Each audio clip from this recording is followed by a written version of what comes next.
نستعين على أمور الدنيا والدين أشهد أن لا إله إلا الله وأشهد أن محمدا عبده ورسوله لا نبي بعده قال الله سبحانه وتعالى يا أيها الذين آمنوا اتقوا الله وقولوا قولا سديدا يصلح لكم أعمالكم ويغفر لكم ذنوبكم ومن يطع الله ورسوله فقد فاز فوزا عظيما اللهم ارحمنا بالقرآن وصدق الله العظيم وقال النبي صلى الله عليه وسلم إنما الأعمال بالنيات وإنما لكل امرئ ما نوى فمن كانت هجرته إلى الله ورسوله فهجرته إلى الله ورسوله ومن كانت هجرته لدنيا يصيبها أو امرأة ينكحها فهجرته إلى ما هاجر إليه أما بعد حاضرين والحاضرات muslimin wal muslimat arsyadani wa iyyakumullah. Pertama-tama mari bapak-bapak dan ibu-ibu sama-sama kita ucapkan pujian kita dan kata-kata syukur kita kepada Allah Subhanahu wa taala dengan melafazkan kalimat berikut. Kata Rasulullah, siapa yang melafazkan kalimat ini maka dianggap satu hari itu dia telah bersyukur kepada Allah Subhanahu wa taala dan Allah pasti akan menambahkan kepadanya nikmat. Mari Bapak Ibu kita sama kita ucapkan ya, alhamdulillah bi ni'matihi tatimmus salihah. Sekali lagi, alhamdulillah bi ni'matihi tatimmus salihah. Artinya adalah segala pujian bagi Allah, berkat nikmat Allah kita semua berhasil melakukan, mengerjakan semua pekerjaan-pekerjaan yang saleh. Itu artinya ya. Terakhir, alhamdulillah bi ni'matihi tatimmus salihah. Baik, setelah itu Bapak Ibu kita bacakan salam dan salawat kita untuk Habibillah Sayyidina Muhammad Rasulullah sallallahu alaihi wasallam. Allahumma salli ala Sayyidina Muhammad wa ala ali Sayyidina Muhammad kama sallaita ala Sayyidina Ibrahim wa ala ali Sayyidina Ibrahim fil alamin innaka Hamidum Majid. Ketua Dewan Kemakmuran Masjid Tajul Arifin, seluruh para pelayan rumah Allah dan teristimewa Bapak Ibu yang berhadir pada malam hari ini, semoga Allah menerima amal ibadah soleh kita semua. Amin. Judul yang kita angkat dalam tema Tabligh Akbar di malam hari ini pertama kali saya dengar dalam hidup saya, tetapi penuh dengan hikmat dan filosofi yang mendalam. Dan ini judul yang terpanjang ya, tema yang terpanjang. Wahai Tuan Raja dan Pemimpin, kerja baik disegerakan supaya tidak jatuh pada yang buruk. Kerja buruk dilalaikan supaya jatuh pada yang baik. Ini bergulung-gulung dari situ.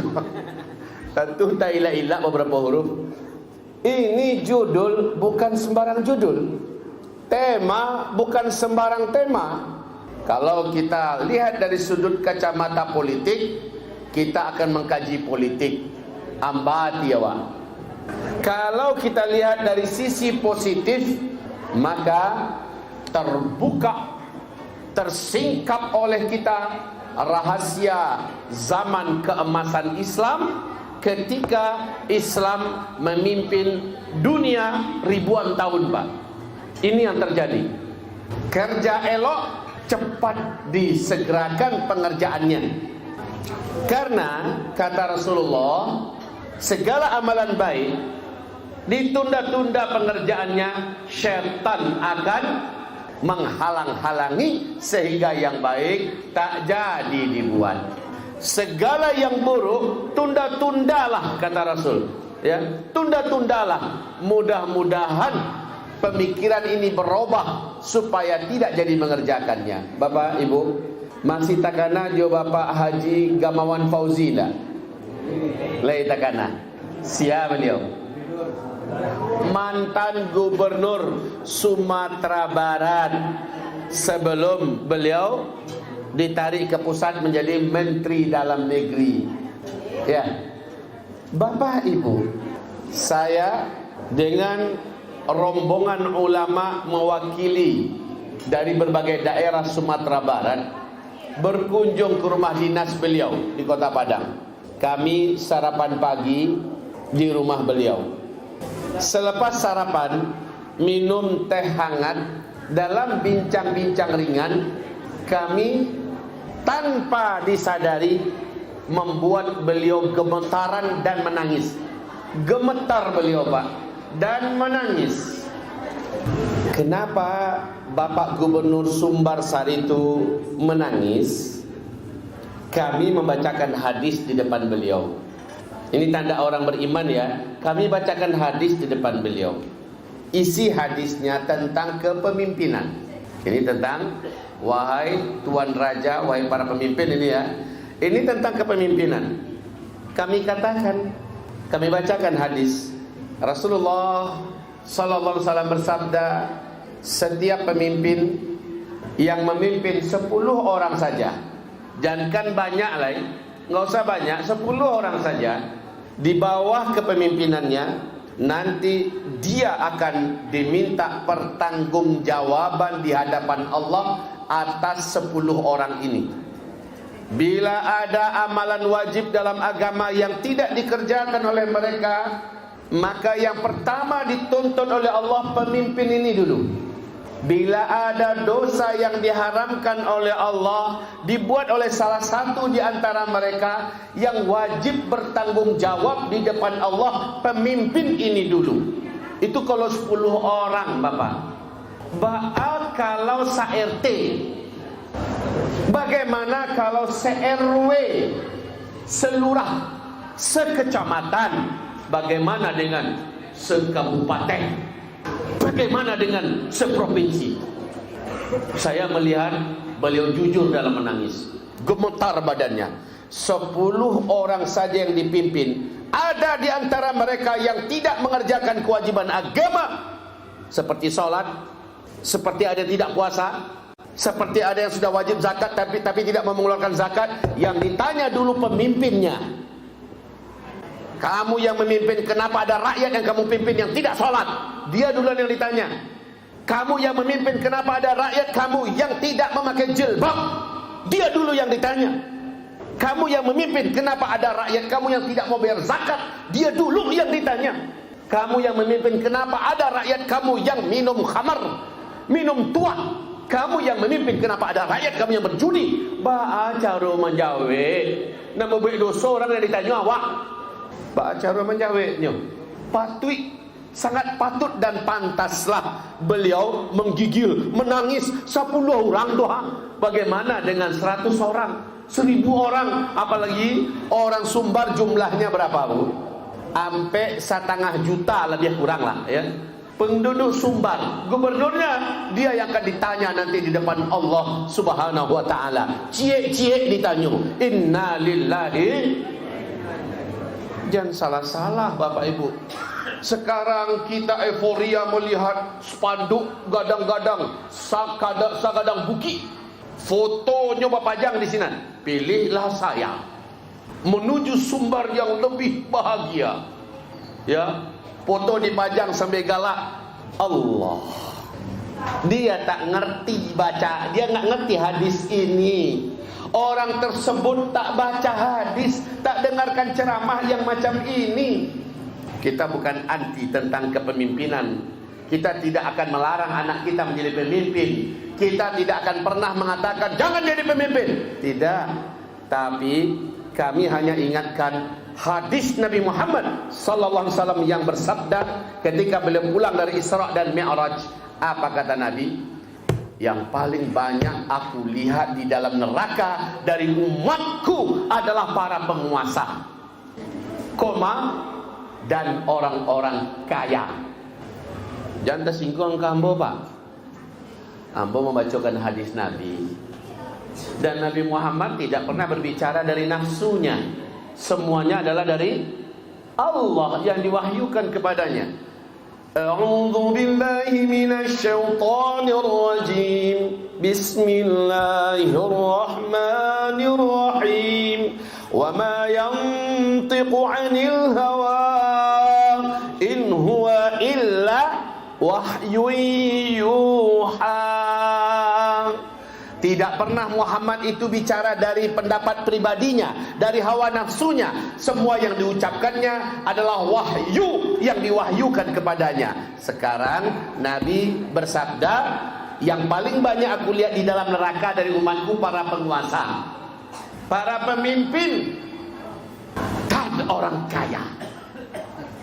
Coba akal. Nggak usah jadi orang kayu. Bansek sila sadolahnya. Nggak usah awak memimpin lagi, geser kepimpinan kau ke orang-orang lain. Betul. Tak begitu kajinya. InsyaAllah kita dudukkan semuanya. Azan seorang Allah. Mari kita simak dulu azan. Setelah azan kita gas, ya, lanjut sampai selesai. Kita lanjut, ya, Bapak Ibu. Penduduk di dalam neraka dari kalangan umat Nabi ternyata banyak diisi oleh para pemimpin dan orang-orang kaya. Baiklah Bapak-bapak dan ibu-ibu, suatu saat sahabat Nabi yang terkenal sangat zuhud, sangat hati-hati dalam hidup di dunia ini, namanya Abu Dzar Al-Ghifari. Beliau datang kepada Nabi, "Ya Rasulullah, percayakan saya menjadi pemimpin di daerah Anu. Saya akan memimpin dengan seadil-adilnya. Saya akan menjadi pemimpin yang menjalankan Al-Quran dan Sunnah seadil-adilnya." Nabi Muhammad menjawab dengan jawaban yang mengejutkan. Jadi Pak, Abu Dzar minta ke Nabi, "Ya Rasulullah, angkat saya menjadi pemimpin di daerah Anu. Saya mengerti dengan seluk-beluk masyarakat sana. Saya mengerti betul hitam putih penduduk sana. Ya Rasulullah, saya akan menghukum dengan seadil-adilnya. Saya akan memimpin dengan Al-Quran dan Sunnah." Nabi Muhammad menggelengkan kepalanya. Kata Rasulullah, "Wahai Abu Dzar, innaha la amanah. Yang engkau minta barusan ini adalah amanah, wahai Abu Dzar. Kau minta amanah. Innaha la amanah. Wa innaka rajulun dha'if. Saya melihat engkau ini lelaki yang lemah. Innaha yaumal qiyamati khizyun wa nadamah. Seluruh orang yang memikul amanah di dunia ini, di akhirat dia akan hina lagi menyesal." Merinding awak harusnya menangakan hadis kau, Pak. Abu Dzar datang, tidak ada yang tidak kenal dengan kualitas iman Abu Dzar. Lelaki yang sangat wara, yang sangat zuhud, yang sangat bertakwa. Tapi ketika dia datang, "Ya Rasulullah, angkat saya menjadi pemimpin di daerah Anu. Saya akan memimpin dengan sebaik-baiknya, seadil-adilnya. Saya jalankan Al-Quran dan Sunnah." "Ya Rasulullah," kata Abu Dzar. Rasulullah menggeleng. "Tidak," kata Nabi. "Yang kau minta barusan adalah amanah. Dia sangat berat sementara engkau lelaki yang sangat lemah. Orang yang mengemban amanah di dunia nanti di akhirat akan hina dan menyesal. Kalau begitu, bagaimana nasib para menteri-menteri? Bagaimana nasib para gubernur-gubernur se-Indonesia? Bagaimana nasib Pak Wali Kota, Pak Wali Kota? Bagaimana nasib Pak Bupati, Pak Bupati? Sekarang di dunia pakai mobil mewah, kemana-mana jalan, basibak jalan dibuatnya. Kemana-mana masuk langsung ruangan ber-AC, fasilitas hidupnya dicukupi, kata-katanya didengar dan sebagainya. Bagaimana nasib mereka nanti pada hari kiamat? Yang engkau pikul hari ini di dunia amanah, sementara orang yang memikul amanah di akhirat akan hina dan menyesal. Wahai bapak dan ibu, saya akan obati pertanyaan yang kalau begitu tidak usah saya memimpin ya. Saya akan obati ini karena jangan ada kesimpulan duluan. Kita simak aja dulu pengajian ini. Wahai bapak ibu, memimpin, kalau kepemimpinan itu diminta, kita menjadi lemah. Sementara kepemimpinan yang kita minta, dia adalah amanah. Dan amanah ini sangat berat, Pak. Tolong pegang ini kuncinya. Kita minta amanah, minta jabatan. Sementara ketika sudah dipikulkan, dia sangat berat. Inna aradna al-amanata 'ala as-samawati wal-ardi wal-jibal fa'abayna an yahmilnaha wa ashfaqna minha wa hamalaha al-insan innahu kana zaluman jahula. Amanah ini kami suruh langit pikul amanah, langit menolak. Bumi pikul amanah, bumi menolak. Gunung pikul amanah, gunung menolak. Lalu kami sodorkan amanah ini kepada manusia, bajira buik mereka menerimanya. Andie kata Allah, innahu kana zaluman jahula. Manusia memanglah bodoh lagi zalim. Langit menolak amanah, bumi menolak amanah, gunung menolak amanah. Tiba di manusia yang terdiri dari tulang, daging, darah, isi paru gaca, memikul amanah yang barat, mangguak, bukan mangguak malah. Babi-abian piti, angkatlah saya, pilihlah saya. Yuk itu Pak.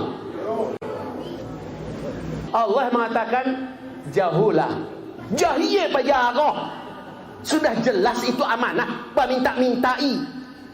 Yang saya ingatkan di sini Bapak Ibu, amanah kalau dicari, kalau diminta, Allah lapeh, Allah meninggalkan awak. Allah tidak akan tolong, makanya kita lemah. Di hadis yang lain Nabi menjawab, orang yang minta-minta jabatan, minta-minta posisi, minta-minta kedudukan, lalu dapat oleh dia jabatan dan kedudukan itu, Allah tidak akan menolongnya. Sementara yang akan dikerjakannya berat, tanggung jawabnya pada hari kiamat berat. Sementara di dunia Allah tak menolongnya. Tapi siapa yang tidak meminta, tidak mencari, tidak menginginkannya, umat yang meminta, ulama yang meminta, tokoh-tokoh masyarakat yang meminta, lalu akhirnya dia naik, Allah akan tolong dia. Itu kuncinya Pak. Itu kuncinya. Maaf ini ya, kalau sudah meminta-minta, maka Allah akan tinggalkan dia. Di situ letak lemahnya orang ini. Abu Dhar imannya kuat, orang soleh bertakwa, tapi sudah minta jabatan, Allah akan meninggalkannya. Abu Dhar akan menjadi lemah dan dia nanti di akhirat akan menyesal. Jelas ini masalahnya Pak. Jadi memimpin perlu syaratnya umat yang meminta, ulama yang meminta, tokoh-tokoh masyarakat yang meminta, ijan awak yang mau nyok-nyokan badan. Ambo nak lo tahu isi judul awak itu kita di jalan tadi, lama jalan Katibo, baru bertanya tadi. Pengajian awak temanya biko. Ngeri buya, ngeri bahanya bos. Dibacuannya. Iko bakalan banyak puncak kada karena iko. Tapi dialah. Kan tak banyak bik namu bodoh. Itu kan secara umum sampai ke bawah. Ndak ada buru ambo sampai tadi kan. Ambo bertanya bah nasib mereka nanti. Itu sajonya. Kok lah adil mereka, insyaallah. Kok tak adil mereka, tanggung suranglah. Bapak, Ibu yang kami muliakan, menangi Umar bin Abdul Aziz. Menangi Umar bin Abdul Aziz setelah diumumkan namanya terpilih untuk menjadi khalifah bagi kaum muslimin. diumumkan di Musajid. Beliau baru saja pulang dari bisnis. Umar bin Abdul Aziz ini cucu kandung Umar bin Khattab. Ya, Umar bin Abdul Aziz adalah cucu kandung Umar bin Khattab. Terkenal sebagai pemimpin yang hanya menjabat kurang dari 2 tahun, hilang semua kemiskinan di seluruh wilayah dipimpinnya. Merata kemakmuran, sejahtera manusia, aman seaman-amannya negeri. Kurang dari 2 tahun sudah begitu kepemimpinannya. Walaupun pada akhirnya beliau meninggal dunia dalam keadaan dibunuh. Karena banyak orang-orang munafik tidak senang beliau naik adil. Tapi Pak, saat diumumkan yang akan memimpin umat Islam periode berikutnya adalah Umar bin Abdul Aziz, menggema nama ini kemana-mana. Beliau seorang konglomerat muda, pakaian perlente, parfum luar negeri, kendaraannya kelas internasional, kacionyo, pitihnya ndak berseri tu, saking kayunya wah, amih baserak di Madinah, tanah nak tanggung lawehnya tu, Umar bin Abdul Aziz. Tapi orang semua kenal dia lelaki yang alim, berilmu, dia soleh dan taat, dia sangat dermawan dan dia sangat bertanggung jawab. Saat namanya terpilih dan diumumkan tanpa sepengetahuannya, menggemalah suara itu di mana-mana sampai ke telinganya. Sampai ke telinganya Umar bin Abdul Aziz, pemimpin umat Islam berikutnya. Langsung di tempat itu dia jatuh seperti songgok daging tidak bertulang di dalamnya Pak. Lunak badannya langsung, menangis terseduh-seduh. Dalam sejarah yang kita baca, basah baju jubah bagian dadunya, basah tidak bisa diantokan Pak. Tak ada yang bisa menyuruhnya diam, menangis. Dalam salah satu kalimat yang bisa disimak oleh orang, ya laitani lam talidni ummi, ya laitani lam talidni ummi. Apa artinya? Onde mande kalaulah ambo tak pernah lahir ke dunia.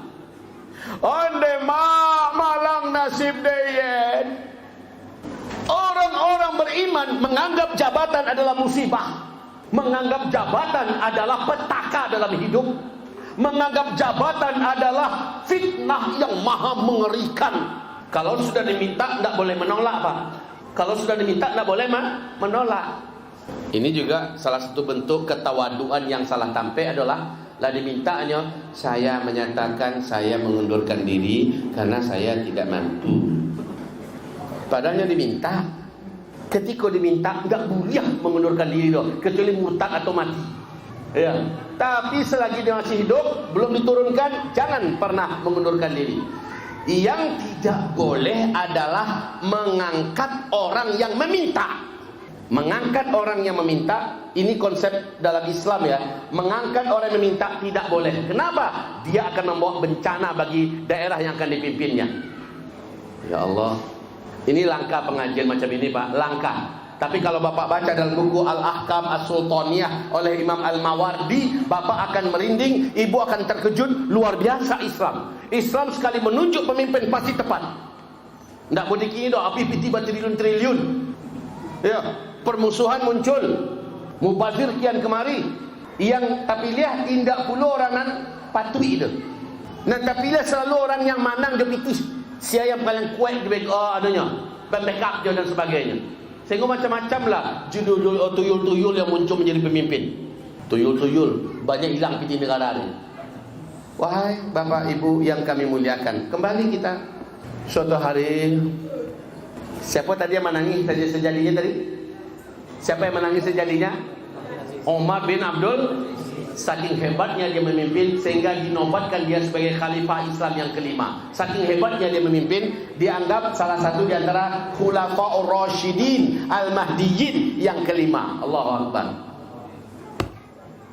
Bapak, Ibu, Umar bin Abdul Aziz setelah dia tamat memimpin karena meninggal dunia, tahu tak Bapak? Berapa tinggal hartanya lagi?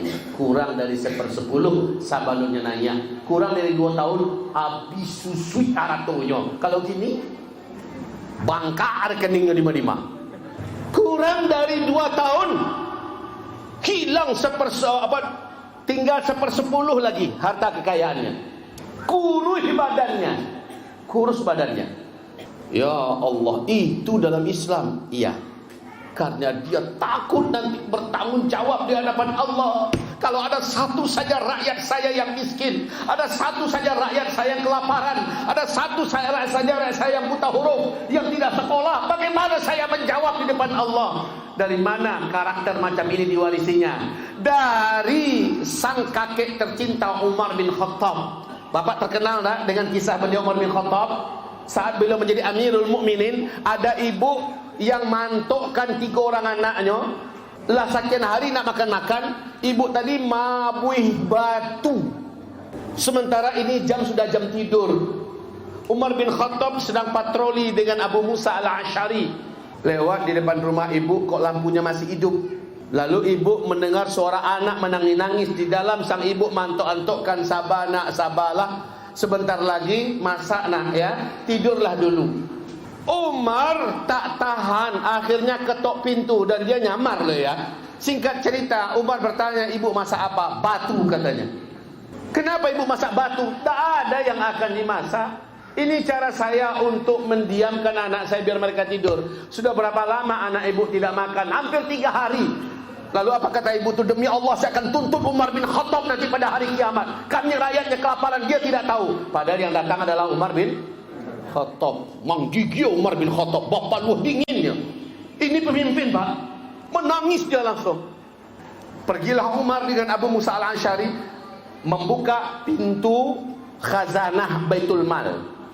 Dia ambil gandum sekian karung, dia bawa sayur-sayuran makanan. Apa kata Abu Musa al-Ash'ari? Wahai Amirul Mukminin, biar saya membawanya, engkau pemimpin kami. Apa kata beliau? Sanggupkah engkau mempertanggungjawabkan masalah saya nanti di hadapan Allah? Biar saya yang bawa, saya akan berikan pada ibu itu.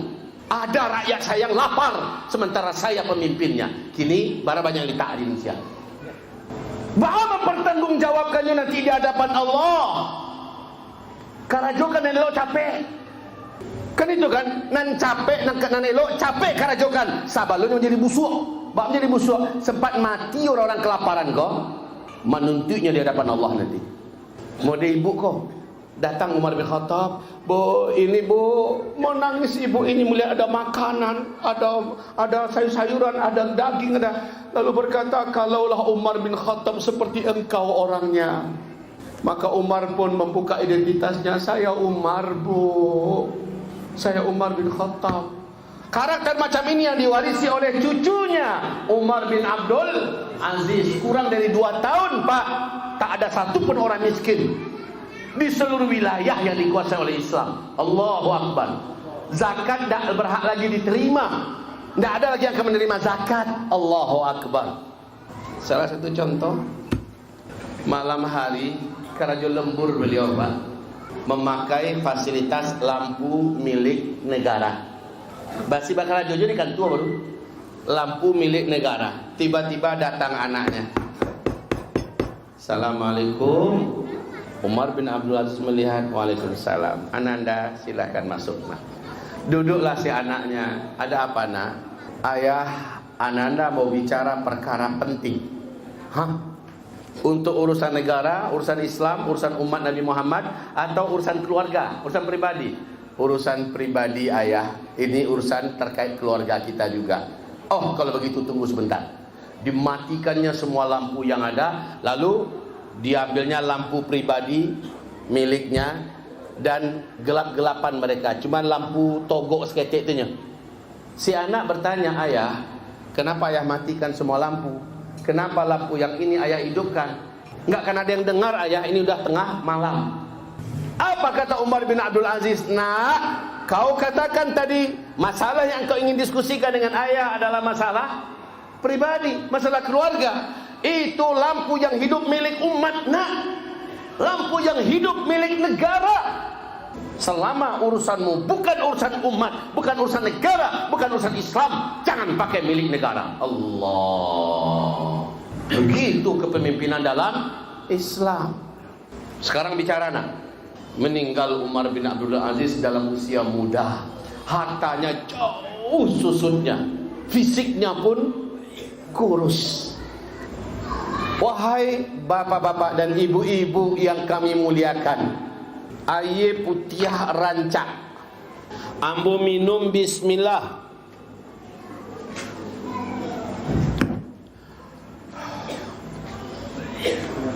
Membawa kesehatan dan faedah. Kenapa? Airnya rancak, barasiah, janiah, laba masak.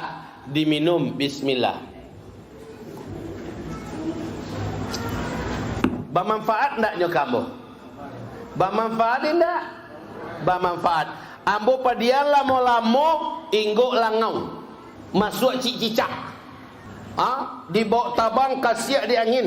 Masuk bertumpuk di dalam. Macam-macam lah kohana masuk ke dalam. Dipadiakan dan elok ko lama-lama menjadi buruk dan busuk aja. Betul tak? Itu judul waktu. Nan elok ko capek, dicapean, jangan ditunda-tunda, menjadi buruknya, menjadi busuknya. Iyo cocok tu bu. Kau contoh sederhana saja nyoko. Harusnya mau mengaji kau di depan penguasa pak. Karena yang mau sampaikan kini kau nasihat untuk penguasa, ya, nasihat untuk para pemimpin. Tuan Raja, wahai pemimpin, wahai Tuan Raja, kepada mereka.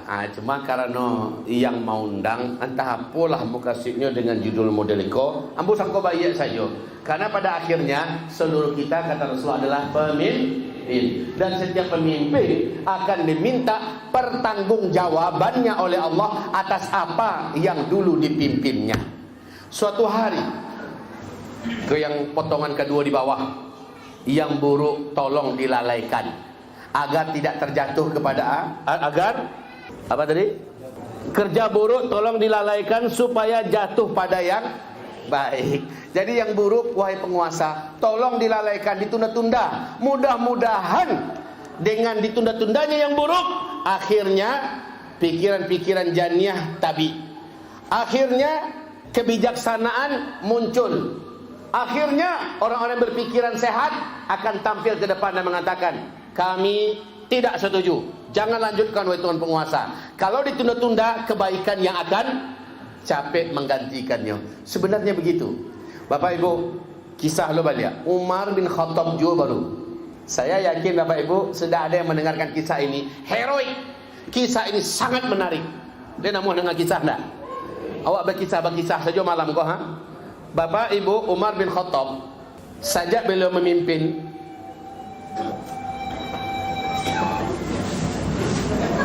Masya Allah, mengimbau-imbaunya pak. Ketika musang di rantau tak kena kampung aja. Ketika di kampung tak ada ngatuan tak kena leh. Masya Allah. Lanjut. Jadi Bapak Ibu, Nabi Muhammad sejak beliau memimpin di Madinah Al-Munawwarah, ada tak Nabi Muhammad mendirikan sebuah istana, sebuah pusat pemerintahan, gedung untuk pusat pemerintahan? Ada tak? Ada tak? Tolong jawab ya Pak Ibu. Dipastikan tidak ada. Nabi Muhammad meninggal, siapa yang menggantikan Nabi Muhammad untuk memimpin umat? Abu Bakar As-Siddiq, digelari dengan khalifah yang pertama. Khalifah itu artinya pengganti ya. Abu Bakar di masa pemerintahannya, adakah Abu Bakar mendirikan istana khusus tempat pusat pemerintahan atau gedung resmi untuk istana buat mengelola pemerintahan? Ada tidak? Dipastikan tidak ada. Abu Bakar meninggal, yang menggantikan siapa? Umar bin Khattab. Sama Pak, semua urusan pemerintahan di masjid dikerjakan, di masjid, sehingga umat dengan mudah datang ke masjid, bertemu dengan pemimpinnya gampang. Kalau gini balapih Pak, balapih anunya, birokrasinya untuk bersobok dengan presiden. Umar bin Khattab meninggal, digantikan oleh Utsman. Utsman meninggal, digantikan oleh Ali bin Abi Thalib. Tidak ada satu pun di masa pemerintahan ini mendirikan sebuah istana. Semua urusan diselesaikan di masjid. Semua urusan dikerjakan di masjid. Padahal di zaman Umar 2/3 dunia sudah ditaklukkan. Jadi kecekkan, jangan Bapak Ibu katakan di masa Umar masih kecil di wilayah kekuasaan Islam. Tidak, 2/3 dunia sudah takluk di bawah pemerintahan Islam. Persia sudah tumbang, Romawi takluk, Umar bin Khattab Amirul Mukmininnya. Tapi pusat pemerintahan tetap masjid. Nah di masa beliau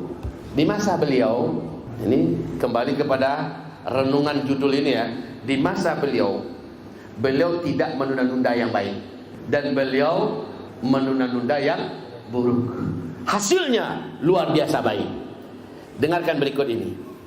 Ketika Mesir ditaklukkan, Amru ibn al-As diangkat menjadi gubernur untuk provinsi Mesir. Jadi Mesir ketika itu hanya sebagai provinsi ya. Amru ibn al-As di tangannya banyak yang berlomba-lomba masuk Islam. Akhirnya masjid yang dibangun tak muat lagi menampung orang untuk sholat Jumat, sholat 5 waktu, tak muat lagi, membludak sampai keluar. Baju-baju tak panggang di siang hari Pak, sholat zuhur, sholat asar. Allah, akhirnya masjid harus diperbesar. Sayang, perluasan masjid terhalangi oleh tanah milik orang Yahudi. Ada kisah kok Pak? Alah menangah kisah kok Bu? Aduh yang belum menangah? Saya bacakan sampai lengkap. Perluasan masjid terhalangi oleh tanah milik Yahudi. Akhirnya Amru ibn al-As selaku gubernur Mesir datang baik-baik kepada orang Yahudi pemilik tanah. Pak, juallah tanah untuk negara. Juallah tanah untuk negara. Baraha ragonyo di apa? Negara Bali. Sabuikan apa? Ndak ada yang jual doh kecil Yahudi. Ikut ciri khas Yahudi itu model itu Pak, kare kapalo mada. Jadi kalau ada orang kare kapalo mada, jawab surang sekarang. Ciri khas Yahudi model itu, kare kapalo mada. Dalam Al-Quran kan Allah menyebutkan orang Yahudi itu utaknya sama jo karu, sama jo monyet, monkey, ya, mada. Akhirnya dirayu Pak, kami beli dia 10 kali lipat. Nggak ada yang jual doh, kemangang je. La ilaha illallah. Kalau pemimpin yang zalim, dia ciki kepada orang cik. Untuk negaranya, kau itu kan? Sita, kan itu Pak. Kalau pemerintahan yang zalim, boleh itu. Ini untuk negara. Rakyat nak patuh. Sita. Paling ganti rugi. Judulnya ganti rugi, pasti rugi. Ini ndak barani yang apa? Kami agia. Kami Bali, indak den. Iya bahan luar biasa Yahudi ko Pak. Ini rakyatnya. Kemudian Amru ibn al-As akhirnya keluarkan keputusan. Keputusannya adalah ambil tanahnya, ganti dengan tanah yang lebih baik di pusat kota, lebih besar, ya, serahkan kepadanya. Marabo orang Yahudi ko, indak den. Dia tanah lebih rancak banan, ndak den. Allah semparono bana perang Yahudi. Demen-demen dia ko ada ndak di tengah awak. Astagfirullah, Yahudi. Dalam keadaan emosi dan marah, Yahudi ini tahu hukum Islam itu sangat adil. Hukum Islam itu berpihak kepada kepentingan rakyat, tidak main rampok rampas, ya. Walaupun pakai ganti untung gua, tetap dia mengadu. Kama ada yang mengadu. Dia pun teringat Umar bin Khattab yang tinggal di Madinah Al-Munawwarah. Akhirnya singkatnya dia melakukan perjalanan panjang sampailah dia ke Madinah dari Mesir gua, ya, sampai di Madinah. Sampainya di Madinah dia lihat yang ada hanya masjid dan rumah-rumah penduduk yang makin lama makin padat. Tak ada tanda-tanda istana besar seperti halnya Heraklius, ya. Seperti halnya di Persia, tidak ada istana besar, hanya masjid. Dia datangi penduduk, jumpa, Pak, tanya uci. Apa kenal tak Umar bin Khattab? Kenal lah. Dia kan Amirul Mukminin kami. Di mana istananya Pak? Tuh. Ditunjuknya ke Musaji. Agak orang Yahudi kok istana dan tanyuan Musaji yang tunjuan. Ditinggalkannya, tanya sama lain, Mak, Amak ni tahu Umar bin Khattab? Banyak tahu pula Amirul Mukminin kami. Di mana istananya? Mungkin sobok. Tuh. Sama je tadi. Sama teng baca tingginya yang tadi mah. Sebanyak apa dia tanyakan orang-orang semadinah, jawabannya sama. Nunjuknya ke masjid semua. Bangki suga Pak Yahudi ko. Ya. Akhirnya dia tanya sama seorang laki-laki ko, terakhir dia bertanya ko. Seorang laki-laki sedang duduk bersandar di tepi batang pohon. Ya, dia bertanya, Pak, saya ingin jumpa dengan Amir Mukmininnya orang Islam. Bapak kenal? Saya kenal. Siapa namanya? Umar bin Khattab. Tolong tunjukkan ke saya di mana saya bisa berjumpa dengannya. Di mana istananya?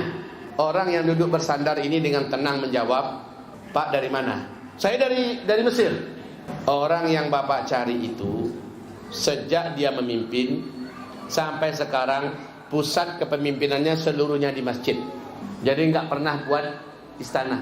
Nabi Muhammad juga tidak pernah buat istana. Abu Bakar As-Siddiq juga tidak pernah buat istana, termasuk Umar bin Khattab. Oh, Mbak Nantun. Kalau begitu, saya ingin jumpa dengan dia. Bisa enggak? Apa urusan Bapak? Pokoknya saya akan sampaikan urusan saya kalau jumpa dengan Umar bin Khattab. Sayalah Umar bin Khattab. Seorang pemimpin besar, penguasa 2/3 dunia, duduk bersandar seorang diri di batang pohon, Pak. Kalau gini balapi tentara untuk mengawalnya, balapi polisi untuk menjaganya. Ya betul, Pak. Duduk seorang bersandar di batang pohon. Bapak Amirul Mukminin Umar bin Khattab tu? Ya, saya. Oh, maafkan ambo, Pak. Ambo tak tahu kalau ikut apa Amirul Mukmininnya. Apa bang ngaji ko? Ambo menunggu pakaian ambo jamu. Makin tak kajui pakaian bajamu. Ambo cuma punya 2 style pakaian. Kalau kumuah cie, ambo basuh, ambo jamu. Jadi ternyata padahal bininya ada tuh, Pak. Umar bin Khattab ini punya istri. Walaupun pemimpin, Pak. Ini sebenarnya salah satu pelajaran Islam. Kau agak mandang ibu sekitar gini kok. Ibu-ibu dalam Islam, Pak, sangat dimanjurkan. Jangan pai balanjo ke pasar, masak pun tugasnya lelaki. Kalau perlu basuhan kemuncungnya. Makan sayang, nan padusi manga sajonya menjadi ratu di rumah tangga. Nak bakal raju sia laki-laki. Nak berkureh laki-laki. Nak madoi hujan dan nangis sia laki-laki. Yang mencari pitih laki-laki. Yang membawa makanan, yang membuat makanan laki-laki. Kau dalam Islam kau Pak. Berbeda Jawa di Minang. Ya, berbeda Jawa di Minang. Dalam Islam model itu sampai-sampai mencuci pakaian selagi awak ada di rumah awak, Pak. Tapi kok ada orang rumah awak nio menolong tu sedekahnya kawak tu. Bersedekahnya kawak. Ada orang rumah memasakan untuk awak, Pak. Memasakan untuk awak, itu orang rumah yang paling elok, berarti nyo bersedekah kawak. Seharusnya awak yang memasakan untuk nyo, Pak. Betul. Ambo ndak dalam rangka ambil muka ibu-ibu kau. Cerilah ke ibu-ibu kini kau lah. Lah marasai wajahnya. Dia kerana lah midiknya kesaduinyo. Masalah dapur inyo, masalah kasur inyo, masalah atok pun inyo juga kerana. Ya. Kasawah inyo juga baru. Astagfirullahalazim. Kalau dalam Islam kan indah. Model Umar bin Khattab pakai nama cuci surang. Pakai cek Bunda Aisyah, Rasulullah kalau di rumah inyo yang menyapu. Iya tak? Iya tak model itu? Barang kupak menjawab. Ikut pengakuan Bunda Aisyah, Rasulullah kalau di rumah beliau yang menyapu. Kalau pakai nado dan cabiak, Rasul yang manjai. Allahu Akbar Rasulullah. Baik itu Rasulullah ditiru dari para sahabat tu. Jadi kalau bini dalam Islam manjo batu tu, ya. Makanya kalau tak patuh bini layak masuk neraka. Karena apa? Nyo dimanjo dalam Islam. Baik Bapak Ibu yang kami muliakan, saya lanjutkan. Saya menunggu pakaian saya yang kotor. Tadi saya cuci, saya tunggu kering. Menunggu kalian di Arab tu Pak capek Pak sebentarnya karena panas ya. Baik, singkatnya, kamu ada tujuan apa? Begini wahai Umar bin Khattab, Amirul Mukminin orang Islam. Dia ceritakan, lalu gubernur engkau yang di Mesir main rampok rampas tanah saya. Saya tak rela, kata si Yahudi. Umar bin Khattab mendengarkan itu, langsung sebagai pemimpin bertindak cepat. Ya, bertindak cepat. Apa kata Umar bin Khattab? Benar demikian, benar. Kalau orang Yahudi pun walaupun Yahudi Pak makin masih pakai demi Allah. Demi Allah wahai Umar bin Khattab, demi Allah. Gubernurmu telah merampas tanah saya. Katanya untuk perluasan masjid. Saya tak mau. Maka Umar bin Khattab radhiyallahu anhu segera tugaskan seseorang, sini cari tulang. Umar itu kama-kama membawa pedang kecil Pak, ya, dan membawa cemeti. Kemudian setelah tulang dibawa ke hadapan Umar, langsung dia keluarkan pedang pendeknya itu, ladiang, nama gini itu. Pisau, ya, tapi lebih panjang pada pisau Tarzan. Ditancapkannya ke tulang tadi, digoresnya lurus. Ya. Setelah itu dibungkusnya tulang tadi. Apa katanya pada orang Yahudi? Bawa tulang ini, serahkan pada gubernur saya, katakan ini dari Umar bin Khattab. Bingung orang Yahudi. Jauh-jauh saya datang dari Mesir, saya malah dikasih tulang anjing kecil nyawa Allah. Jangan bengong, kata Umar. Kamu bawa tulang itu, keserahkan pada gubernur saya, kamu akan kembali terima tanah kamu. Asli Pak, bingung Yahudi. Memang tak Yahudi kok singkit-singkit Pak. Jadi kalau ada orang bau tak singkit, kan itu dia. Wahai Bapak Ibu, akhirnya dia bawa tulang itu pergi ke Mesir. Sesampainya di Mesir, wahai Amru ibn al-As, saya baru pulang dari Madinah.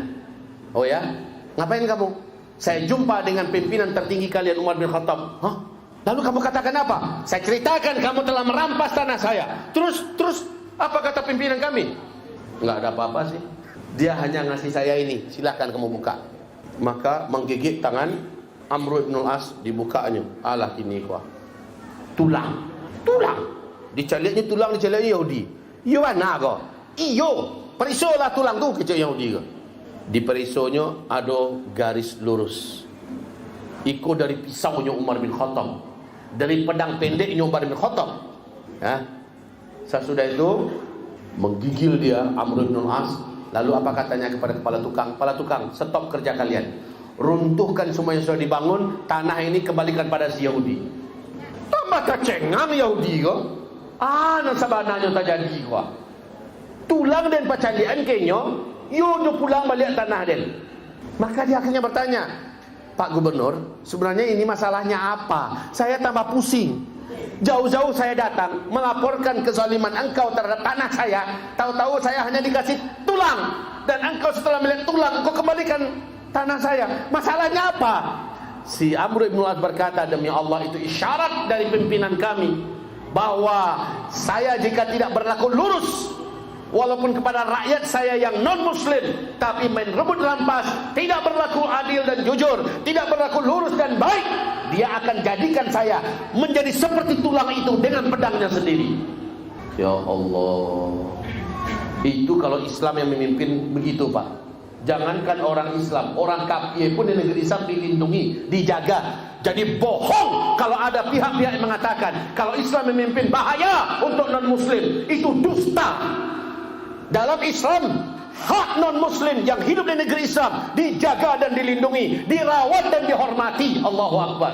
Rumah ibadahnya tidak boleh diganggu, urusan ibadahnya tidak boleh diganggu. Ya, aktivitas dan keyakinannya dilindungi. Jangan pikir yang salah-salah. Kalau Islam nanti memimpin, apa nasib kita? Kalau nanti ini fitnah. Kembali kita, wahai Bapak Ibu yang kami muliakan, Islam itu agama yang maha adil, dari yang maha adil. Siapapun yang menjadi pemimpinnya pasti akan melakukan hal-hal hebat dalam dunia ini. Kalau saya ceritakan Pak sampai subuh tidak selesai itu. Terlalu banyak cerita-cerita yang super heroik tentang ketika Islam memimpin. Ketika rakyat dipimpin oleh pemimpin Islam yang adil dan jujur, yang amanah dan beriman. Allah. Mak tadi kecil apa? Bara lamunya Umar bin Abdul Aziz memimpin, tak sampai 2 tahun doh. Tak sampai. Apa yang terjadi Pak? Ada nak orang miskin di wilayah kekuasaannya? Hilang langsung Pak. Masya Allah. Wahai Bapak dan Ibu, hati-hati bana. Kalau Bapak Ibu anaknya ada yang jadi pemimpin, tak apa dong. Tapi sampaikan ke anak kita, wahai anakku, pemimpin ini di akhirat paling banyak di neraka nah. Wahai anakku, dari antara pemimpin dalam 3 jenis manusia, 2 masuk neraka, 1 yang dalam surga. Siapa yang adil menjalankan kepemerintahannya dengan Al-Quran dan Sunnah, dia dalam surga. Siapa yang memimpin tidak dengan Al-Quran dan Sunnah, dalam neraka. Selesai, titik. Jadi kau ada anak kita, kau menjadi anyo, silakan. Tapi jangan engkau yang meminta jabatan, jangan engkau yang membeli jabatan. Apalagi mengandalkan pitih, jual sawah, jual auto, jual rumah untuk ikut dalam pilkada-kada. Iu bakada-kada jadinya. Sesudah itu banyak yang tenggen, banyak yang putih tali tayen. Nggak berhasilnya galak-galak Sudang sini. Tidak pakai baju leh, jalan Sudang tengah jalan. Hehehe, galak-galak Sudang. Inna lillahi wa inna ilaihi raji'un. Nah, ini nasihat buat kita semua yang hadir. Sebenarnya enggak pun kita bicara masalah pemimpin, nan elok jan ditunda-tunda. Awak salat Isya, Allahu Akbar, Allahu Akbar, Allahu Akbar, Allahu Akbar. Maka Isya kan lama, panjang. Akhirnya waktu tunda apa? Banyak nantalalo. Nonton sinetron cek lu, nonton film cek lu. Beko jangan kalalok baru solat. Talalok dalam nonton TV, pak besok jago subuh saja lah. Baralah bahayunya tu. Banyak nak yang modeko mah. Ado atau indah ado? Banyak. Inna lillahi. Nak nelelok jadi tunda-tunda. Babahayo. Kalau nan buru-buru, ayo ditunda-tunda lah. InsyaAllah ta'ala. Abu baniyai kini koha. Kaman cilok. Na'udzubillah wa. Kaman cilok. Tunda-tunda lah niat itu. Mudah-mudahan dapat solusi. Dapat jalan. Di mana akhirnya tak jadi. Ikut kisah penutup. Kisah nyata.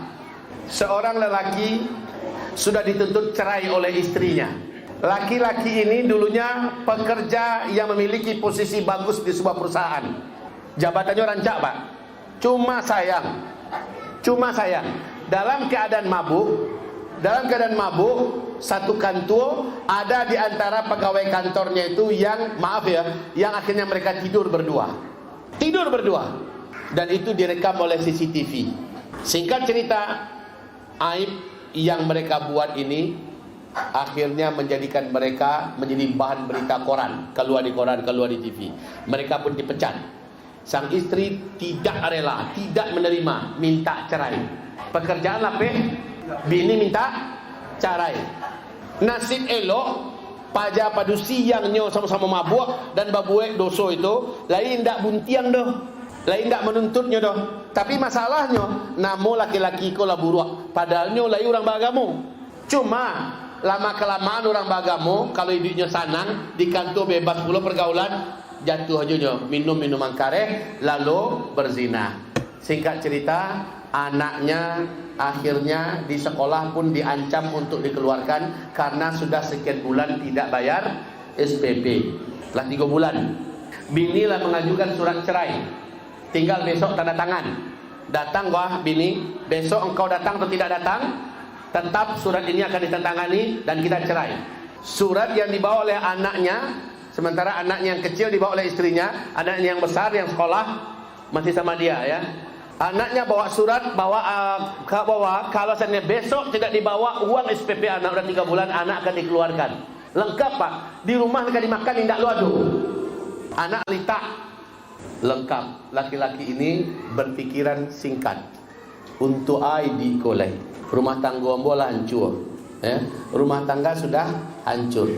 Bini minta cerai, anak pun akhirnya akan di PHK, akan di DO disuap, ya. Kemudian orang minta nagih cicilan rumah, mengancam pula. Kalau besok tak bayar, disuap sudahlah, cukup Pak. Kalau besok tak bayar, rumah diambil. Nah, kedimakan saya nak do, jangan kau untuk bayar cicilan rumah lah. Wahai Bapak Ibu yang kami muliakan, kalam deknya dunia semalam itu. Ini berangkat daripada yang buruk ditunda lah, dilalaikan lah, supaya jatuh pada yang baik. Apa yang terjadi ya? Allahnya putuskan beko malam hidup dan akhiri. Nanti malam hidup saya akhiri. Akhirnya Bapak Ibu yang kami muliakan, dia siapkan tali gantung diri di kamarnya. Anaknya yang masih SD dinina bobokkannya dengan belanja terakhir. Dia beli apa yang bisa untuk dimakan oleh anaknya, dinina bobokkannya, lalu sayang, lalu akhirnya anaknya pun tidur. Dilihat jam, sudah jam setengah 11. Niatnya jam 12 malam gantung diri. Bapak Ibu yang kami muliakan, malam itu terpikirlah olehnya, ini malam terakhir saya ingin pamitan dengan dunia. dengan cara yang baik. Pamitan dengan dunia dengan cara yang baik. Saya ingin akhiri hidup saya dengan cara yang baik. Semoga Allah mengerti keadaan saya. Dan dia ingin sholat dulu sebelum gantung diri. Sholat dulu sebelum gantung diri. Lama dan meninggalkan sajadah. Akhirnya dia pun berwudu. Dia anggap ini wudu terakhirnya. Memang dah lama dia tidak sholat, Pak. Dia dulu backgroundnya orang agama, keluarganya beragama. Tapi karena pergaulan Jakarta dia pun lupa diri. Akhirnya kayak gitu ya. Wahai Bapak Ibu, sudah lama saya tidak sembahyang. Dia pun berwudu dengan sempurna, nyoba basuh mukanya elok dan nyosapu rambutnya dan seterusnya sampai selesai. Kemudian dia bentangkan sajadahnya. Dia anggap ini sholat 2 rakaat terakhir. Ya, maaf, Isya. Ini Isya. Sudah lama dia tidak sholat Isya. Sekarang dia ingin sholat Isya terakhir, mau pamitan pada Allah agar Allah mengampuni kesalahan dan dosanya, lari dari kenyataan. Ya, sholat dia Allahu Akbar.